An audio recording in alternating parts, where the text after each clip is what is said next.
आधुनिक विज्ञान आज ये मानता है कि आकाशीय बुद्धिमत्ता जैसी कोई चीज होती है, यानी अंतरिक्ष या खाली स्थान में एक तरह की बुद्धिमत्ता है। ये बुद्धिमत्ता आपके लिए काम करती है या आपके खिलाफ काम करती है, ये चीज आपके जीवन की प्रकृति तय करेगी। आप एक धन्य प्राणी होंगे या बाकी जीवन भर मुश्किलों से लड़ते रहेंगे। ये बस इस पर निर्भर करता है कि ये आकाशीय बुद्धिमत्ता आपके साथ कैसा बर्ताव करती है। बिना किसी कारण के लोग जीवन में परेशान रहते हैं, है ना? बिना किसी कारण के कुछ लोगों का पूरा जीवन धन्य लगता है। ये बेवजह नहीं है।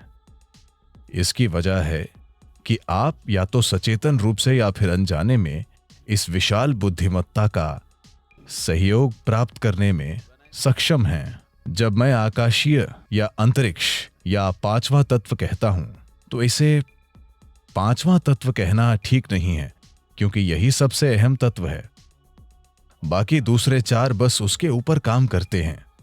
हम यहां एक गोल ग्रह पर बैठे हैं और ये घूम रहा है। पृथ्वी का घूमना, सौर मंडल, हर चीज। मैं चाहता हूं कि आप ये जान लें कि आकाश ने हर चीज को अपने स्थान पर थाम रखा है।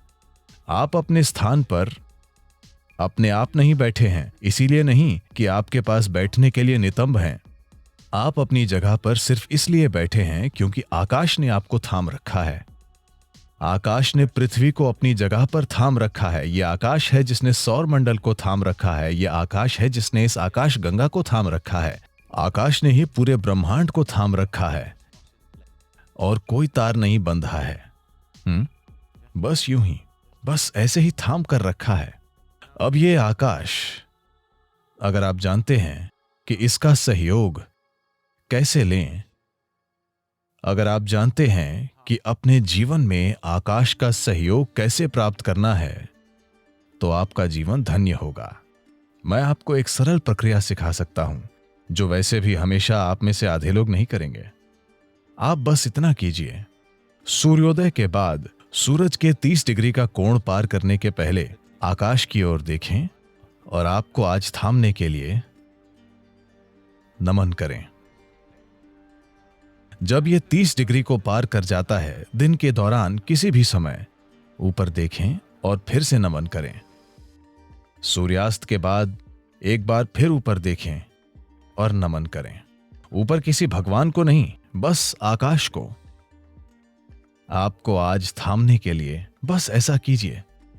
जीवन नाटकीय ढंग से बदल जाएगा। क्या आपने गौर किया है कि तेंदुलकर भी ऊपर देखते हैं? और क्या आपने देखा है कि सिर्फ वे ही नहीं, प्राचीन काल से जब इंसान ने युद्ध जीते या महान सफलता के क्षणों में, क्योंकि अनजाने में एक एहसास होता है। ठीक है, उनमें से कुछ लोग ऊपर वाले को देख रहे होंगे, पर उनमें से ज्यादातर जो लोग चोटी पर चढ़ने में सफल हुए, माउंट एवरेस्ट पर, तो यह स्वाभाविक रूप से होगा। आप इसे सचेतन होकर दिन में 3 बार करें। अगर आपको इससे सहयोग मिलता है तो जीवन जादुई तरीके से चलेगा। एक ऐसी बुद्धिमत्ता जिसे आपने कभी सोचा नहीं था कि संभव है, वो आपकी होगी, क्योंकि एक बुद्धिमत्ता जो आपकी समझ से परे है अभी यहीं पर काम कर रही है ना? क्या ये नहीं कर रही है? ये वो बुद्धिमत्ता है जो ब्रह्मांड को थामे हुए है। ये वो बुद्धिमत्ता है जो सृष्टि का गर्भ है। उस बुद्धिमत्ता के गर्भ में सारी सृष्टि घटित हो रही है और इसे आपके लिए नकारा नहीं गया है। उस तक पहुंच रोकी नहीं गई है। बात सिर्फ यह है कि आपने अभी उस ओर देखा ही नहीं। बात सिर्फ इतनी है कि आप अपनी छोटी सी दुनिया में इतने तल्लीन हैं। आपका शरीर, आपके विचार, आपकी भावना, आपके हार्मोन ने आपको इतना उलझा दिया है कि ऊपर देखना कभी नहीं होता। आप परे की किसी चीज पर कभी ध्यान नहीं देते, क्योंकि ये छोटी छोटी चीजें आप पर हावी हो गई हैं। इसी को हम माया कहते हैं। यही माया है।